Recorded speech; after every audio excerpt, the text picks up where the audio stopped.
Bonjour à tous et bienvenue dans cette nouvelle vidéo où je vais vous parler de friteuse Ultra Fright de Tefal.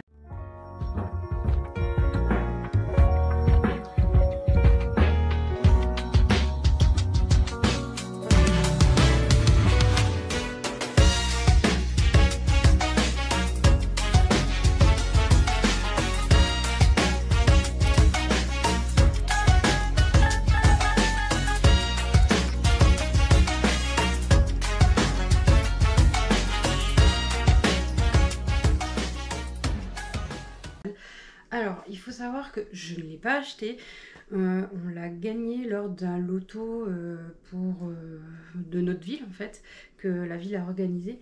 Et du coup, j'ai pu la tester ce week-end. Je vous ai pas fait l'unboxing parce que j'étais pressée, je préparais les moules, on a mangé des moules pour la dernière fois de l'année je pense. J'étais pressée ce week-end à utiliser pour faire les frites. Mais j'ai déjà un petit avis dessus. Je peux déjà la comparer avec celle que j'avais avant, donc la Mandine. Donc j'ai toutes les capacités là-dessus. Donc la friteuse électrique sans huile de Belge Mandine. Donc celle-là a une capacité de 4 litres 2. Et celle que j'avais avant avait une capacité de 3 litres 5, sachant que 3 litres 5, je ne l'utilisais pas au complet.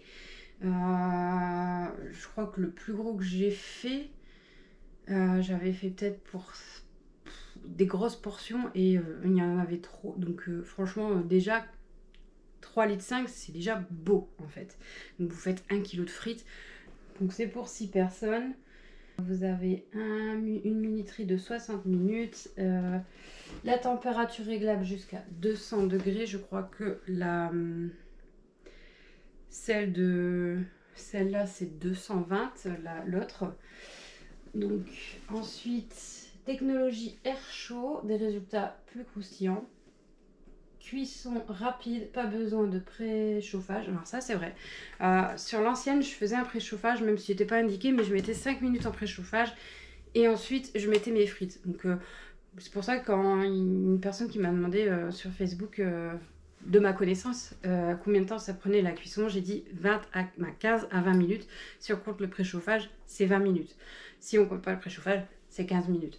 Donc c'est relativement rapide je trouve pour une friteuse sans huile.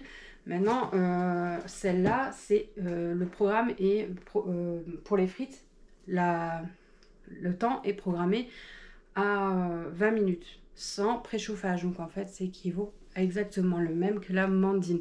De toute façon quand vous la voyez d'apparence c'est quasiment la même chose que la Mandine. Elle est ronde, il y a quelques boutons, il y a un petit écran pour savoir les menus, le temps et puis la température. Rien de plus simple et franchement il n'y a pas besoin d'avoir fait je sais pas combien d'années d'études pour la faire fonctionner. On la branche, on la met en route et puis voilà. La Mandine, bon, c'est un écran tactile. Vous avez les mains mouillées, c'est un peu embêtant, ça marche pas forcément. Enfin bref, c'est un point négatif comme tout écran tactile, téléphone, tablette. Donc là il est marqué 800 grammes maximum, alors que la Mandine, vous pouvez mettre 1 kg. La différence est que, donc je vais vous montrer. Donc voilà, la différence, on la voit pas énormément de style, voilà, comment dire, elle est ronde, la taille, je dirais qu'elle est un peu plus haute celle-là, mais celle-là elle a l'air un peu plus ronde, un peu plus bouffie, on va dire. La différence, elle va se trouver dans le panier en fait. Le panier ici, qui est plutôt, moi ce qui me plaît dans celle-là, ce qui me plaisait dans celle-là, c'est le fait que, voilà, vos frites sont prêtes, vous pouvez retourner le panier, il n'y a rien qui tombera. Le sous-panier, je ne sais pas comment on dit, il va rester dedans. Tandis que dans celle-ci, vous avez, alors normalement ça bouge pas, un panier comme ça, une grille. Déjà c'est hyper dur à mettre, parce que moi la première fois que je l'ai utilisé, forcément je l'avais pas bien mis, donc ça ballottait un peu dans tous les sens. Mais voilà, bon, c'est pas censé tomber, mais je dirais quand même que voilà quoi, c'est ce qui fait que la capacité a l'air moins grande que celle-ci. Moi je trouve que celle-ci a l'air plus profonde, mais celle-là elle est plus grande. En fait, c'est une question de vision. Voilà, celle-là c'est plus grand, celle-là c'est plus profond. Au final, voilà, on le voit quand même. Mais enfin bref, je sais pas trop, mais c'est peut-être le fait qu'il y a le plastique autour qui fait que ça donne l'impression que c'est grand, mais en fait c'est pas si grand que ça. Donc on perd en capacité pour celle-ci, alors que celle-ci est vachement grande. Après, celle-là est plus lourde. Je le sens, vu que j'ai les deux en main, celle-là est plus lourde. Forcément, il y a un peu plus de matière, donc c'est plus lourd. Pour ce qui est de l'utilisation, celle-ci, je dirais qu'elle fait plus de bruit que celle-ci. Celle-ci rejette plus d'humidité en arrière que celle-ci en rejette. C'est tout autre chose. Ce qui est marqué dans le manuel d'utilisation, le truc tout con, c'est que vous avez rien de spécifié pour les gâteaux, alors que celle-ci, il est bien marqué qu'il ne faut pas mettre de papier cuisson, de papier alu, de silicone. Donc la première fois que j'ai lu les instructions, je me suis dit mais tu fais un gâteau comment alors si tu peux pas mettre ça, ça, ça. En fait c'est juste du céramique. Mais le problème c'est le céramique, ça prend énormément de place.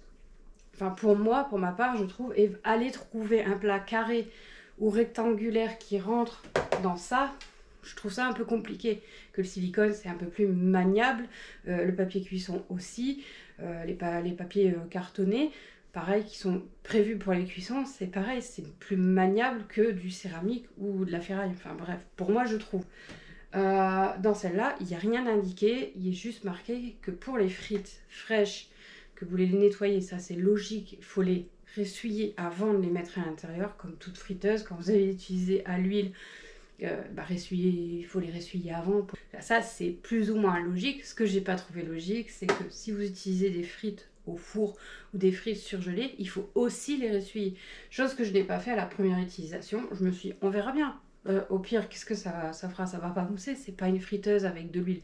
Et au final, peut-être que c'est ça qui fait que ça rejette énormément d'eau à l'arrière. Donc, pour ce qui est du prix, celle-ci est à 49,99 €, donc on va dire 50 € pour dire de arrondir les choses. Celle-ci, 95 €, 95 €, 83. Donc 95 €. Donc niveau prix, pour moins cher, vous avez une bonne... Moi je trouve franchement, il ne faut pas forcément mettre des 1000 et des 100 pour avoir une friteuse qui fonctionne. Pour un petit budget, 49 €, je peux vous dire, foncez. Depuis que je l'ai, je n'ai pas ressorti ma friteuse à gaz. Elle est encore là. Le point positif de celle-ci, c'est qu'elle n'est pas chère, c'est qu'elle fonctionne très bien pour son prix. Le fait est que le panier soit amovible mais tienne quand vous versez ou quand vous mélangez. C'est aussi, franchement, c'est pratique, je trouve, que toutes ces friteuses où ils ont une simple grille qui des fois ne tient pas. Donc celle-là, elle a l'air de tenir, c'est juste que la première utilisation, je l'avais mal mise. Donc forcément, j'ai pas osé secouer pour mélanger, alors que oui, effectivement, ça tient. Moi, je l'avais mal mise, je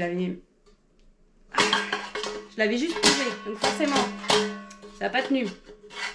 Mais j'ai eu du mal à comprendre parce que bon, bah c'est la première fois que j'ai une grille amovible.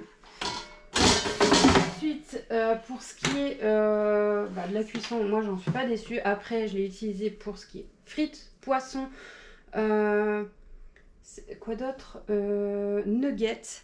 D'ailleurs, poisson pané, ma fille préfère là-dedans plutôt qu'à la poêle. À la poêle, déjà, je sais pas pour les parents qui utilisent des poissons panés, mais si vous avez remarqué, quand vous le faites à la poêle, ça se détache, ça devient de la bouillie en fait.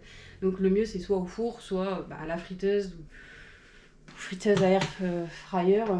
Franchement, moi, à chaque fois que je l'ai fait là-dedans, ma fille elle me dit, ils sont meilleurs, t'as changé la marque et tout. Non, c'est toujours la même chose, c'est juste que c'est la cuisson qui change. Enfin bref, niveau nuggets, c'est pareil, ma fille préfère là-dedans. Qu'est-ce que j'ai fait d'autre? J'ai fait une brioche dedans. Donc comme j'avais pas de plat, j'ai mis la brioche telle qu'elle. J'ai pas ajouté quoi que ce soit au fond. Le truc, c'est que quand j'ai voulu la démouler, ben voilà quoi, il y avait le quadrillage, les petits trous en fait. J'avais pas pensé à ça. Donc je me suis dit la prochaine fois que j'en refais une, ben, je mettrai quand même un papier cuisson. Parce que je comprends pas pourquoi dans cette friteuse là, le papier cuisson est interdit. Et pas recommandé. Alors je me suis dit, si tu le mets au-dessus, je comprendrais. Ça vole, ça peut atteindre une grille il y a quand même une résistance là, et ça peut cramer, effectivement. Mais si tu le mets en dessous et que tu as du poids dessus, c'est censé pas bouger. Donc j'avoue que j'ai pas compris. Du poulet, vous pouvez faire des frites, vous pouvez faire des crustacés, du bacon, de la viande, des carottes, des légumes je suppose, du poisson et des gâteaux. Là c'est exactement pareil, vous pouvez faire autant de choses que celle-ci. C'est pas un écran couleur, c'est juste orange, là c'est orange ou jaune, je sais plus. Elle vous dit bonjour. Donc vous pouvez faire de la viande, des crustacés, du poisson, des frites, des gâteaux, des pizzas ou des quiches. Et vous pouvez aussi griller du pain. Voilà. Donc un peu différent de celle-là qui a un peu plus de choses. Mais en fait pour moi je trouve que certaines choses se ressemblent plus ou moins. Donc voilà. Donc vous avez bouton marche arrêt, les températures. Ah non là c'est... Si là il y a les températures. Ou le temps, donc pas plus de 200. Au niveau du temps, on peut aller jusqu'à 60 minutes. Ensuite, start, et là, le mode. Donc le mode, comme je vous ai dit. Et vous avez poulet aussi, j'avais pas vu en bas. Donc crustacés, poisson, frites, gâteau, tarte, quiche, pizza, pain grillé et poulet. Point négatif aussi que je trouve sur celle-là, c'est cette espèce de machin qui prend énormément de place, je trouve. Donc si vous voulez la stocker quelque part, il va falloir penser qu'il y a ça. Et on ne peut pas l'enlever. Donc en gros, ça prend une bonne capacité, une bonne épaisseur. Alors que là, sur celle-ci, vous n'avez rien quoi. Voilà. Quasiment identique, juste ce petit machin. Alors en plus, comme ça rejette énormément d'humidité et qu'il y a des trous là, je me dis c'est un peu dangereux. Pour un petit budget, 50 €, je trouve que franchement ça vaut le coup. Si vous voulez chercher, si vous cherchez une petite friteuse, mais petite, c'est quand même déjà 1 kg de frites, c'est déjà bien je trouve pour une capacité. 20 minutes de cuisson, ça va assez rapidement. Ça vous laisse largement le temps de préparer votre viande, vos légumes, etc. si vous avez besoin de faire quelque chose à côté. Et si vous avez un peu plus de budget, mais que vous cherchez quelque chose de qualitatif, on va dire, puisque c'est quand même de la marque et à mon avis, la qualité est quand même là.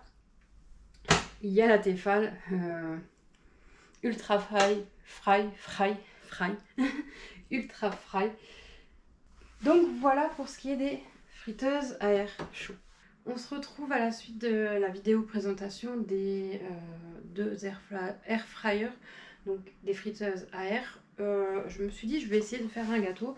Bon, j'ai déjà fait un gâteau dans l'ancienne, donc là je vais essayer dans l'autre. Vu que mon... j'allais dire saladier, mais non. Mon moule à gâteau rentre dans la nouvelle, il ne rentrait pas dans l'ancienne. Je vais faire un gâteau simple et efficace. C'est une recette toute simple que j'ai trouvée sur internet. Et moi j'utiliserai le programme prédéfini pour tester. Donc voilà. Donc je vous partagerai la recette en description de la vidéo. Comme ça si vous voulez tester avec les bonnes informations de la recette, vous pourrez tester. Parce qu'après chaque air fryer a différents programmes et c'est peut-être pas les mêmes, le même degré de température, le même temps pour la cuisson avec celle que je vais utiliser. Donc voilà. Donc dans un premier temps, vous allez casser 2 œufs dans un saladier auquel vous allez rajouter 120 g de sucre pour blanchir les œufs. Vous pouvez très bien mettre moins de sucre parce que moi j'ai trouvé que c'était déjà bien sucré avec les pommes. De base c'était quand même 180 g de sucre, moi j'ai déjà réduit. Une fois que les œufs sont bien blanchis, vous ajoutez 20 ml d'huile. Alors moi j'ai mis de l'huile de tournesol, mais sur la recette c'était marqué de l'huile d'olive. Sauf que moi j'ai préféré la garder parce que de base de l'huile d'olive pour moi c'est plus pour les recettes salées et non sucrées. Ensuite, vous ajoutez 200 g de farine tamisée et une cuillère de bicarbonate avec aussi une demi-cuillère à café de levure chimique. Donc sur la recette, il était indiqué d'ajouter de l'essence de vanille, une cuillère à café d'essence de vanille. Mais si vous êtes comme moi et que vous préférez largement la cannelle quand vous cuisinez des pommes, quand vous faites un gâteau aux pommes, je vous conseille plus d'utiliser la cannelle que la vanille.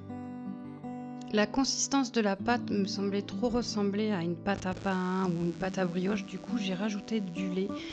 C'était pas spécifié qu'il fallait mettre du lait dans la recette, donc c'est pour ça que je dis que j'ai vraiment pas suivi la recette à la lettre. Moi, une pâte à gâteau, elle est un peu plus fluide.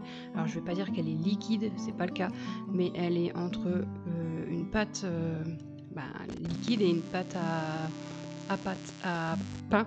Et là, franchement, elle était trop compacte et ça me plaisait pas. Moi, c'est à ce moment-là que j'ai ajouté la levure chimique parce que j'avais complètement zappé. Par contre, je ne pourrais pas vous dire les quantités de lait que j'ai rajoutées parce que j'ai fait vraiment à l'œil. Donc moi, je vous conseille de faire comme moi, de faire les ingrédients au fur et à mesure et ensuite d'ajouter vers la fin le lait et de voir la consistance que vous voulez au niveau de la pâte.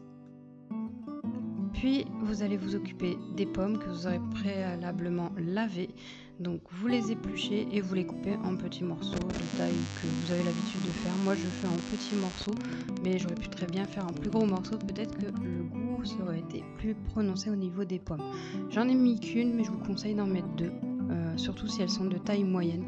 Si elles sont petites, mettez-en 3. Si elles sont grosses, vous en mettez qu'une seule, ça devrait suffire.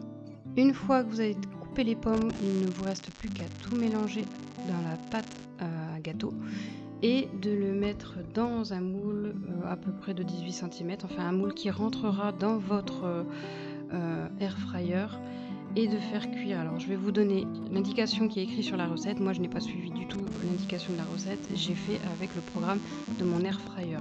Donc là c'est 20 minutes à 160 degrés et il ne faut surtout pas ouvrir avant pour que le gâteau gonfle, chose que moi j'ai fait, j'ai ouvert, donc du coup il n'a pas énormément gonflé. Au bout de 20 minutes, vous sortirez le moule et faites une croix à la surface du gâteau à l'aide d'une pointe de couteau et vous remettrez le moule dans la friteuse et laissez cuire 25 minutes pour 160 degrés. Alors, j'ai pas eu le temps d'allumer la GoPro pour vous montrer sa terminaison. J'espère que cette fois c'est la bonne parce que je l'ai enlevé une première fois et c'était pas prêt, c'était pas cuit. Et pourtant j'avais planté au milieu. Mais visiblement,